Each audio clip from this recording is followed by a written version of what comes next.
I have chosen the Tibetan Buddhism culture to do my presentation on regarding their views on death. During my multicultural class, we were assigned to visit a religious organization outside of our own and to take observations. So I chose to visit the Dinquang Temple, which is the Buddhist culture in Springfield, Missouri. We observed their meditation services on Saturday.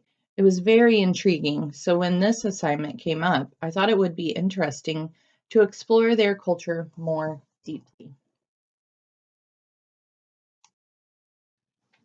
In the Buddhism teachings, death is valued as much, if not more, than life. They believe in reincarnation, therefore, the life you live today will affect your rebirth.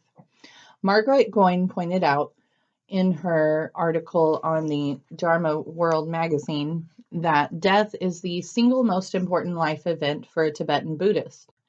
How a person dies and what kind of rituals are conducted for their benefit can have a significant effect in securing for them a fortunate rebirth, one in which they may continue to make progress toward enlightenment.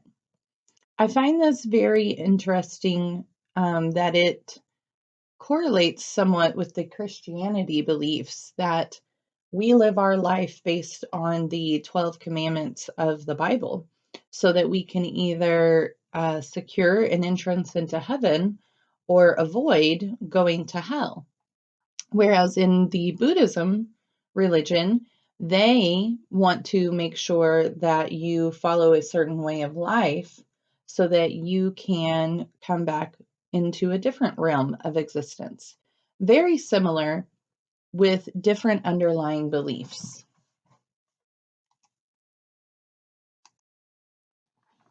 The cultural attitudes on death in Buddhism is that it is not to be feared, but that it is honorable depending on what kind of life you lived and how you died. Another important piece of death for the Buddhist is how well you follow the teachings of the Dharma, the teachings of Buddhism. Death is actually considered the beginning of life.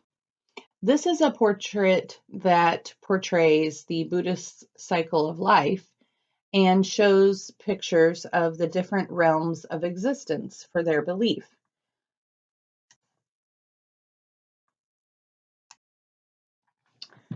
Some of the most well-known teachings of the Dharma are the Four Noble Truths, which state that there is suffering.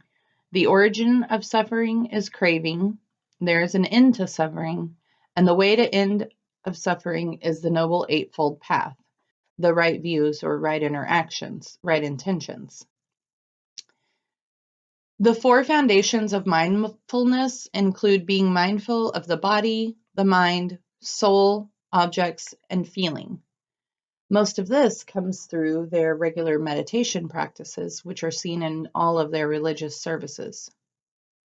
The 5 precepts are to refrain from taking that which is not freely given, refrain from sexual misconduct, unwise, unskillful speech, and intoxication.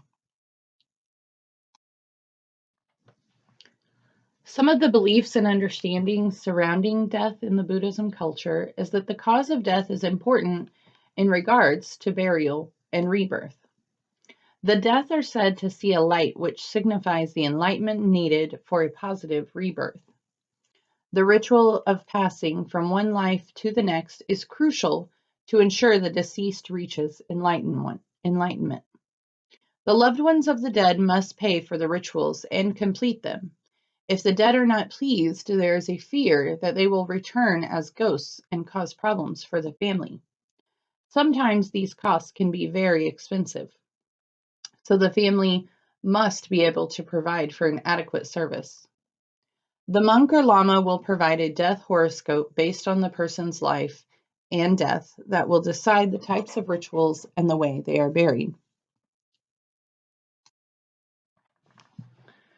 As Goen pointed out in her earlier research, she found that their point of view was, as soon as possible after death, a religious professional, a monk, lama, or yogin, will perform pawa, a ritual that seeks to expel the deceased consciousness from the body through the top of the head, sending it directly to a Buddhist pure land, where it will reach enlightenment without any further samsaric rebirths.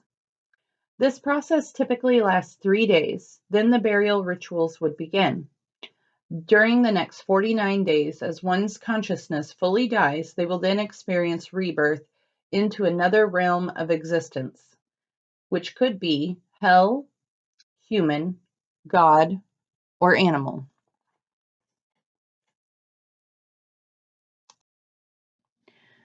The different burials that are found within their culture are the sky burials, where the dead are laid in an open field after they have been cut open so that the vultures can eat them.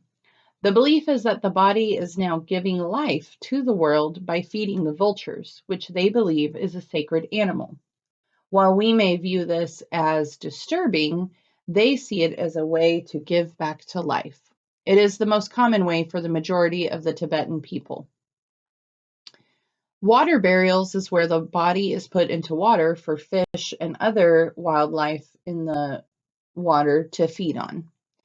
This is sometimes seen as an inferior way of being buried, unless it's done in an area where the sky burial or vultures are not available.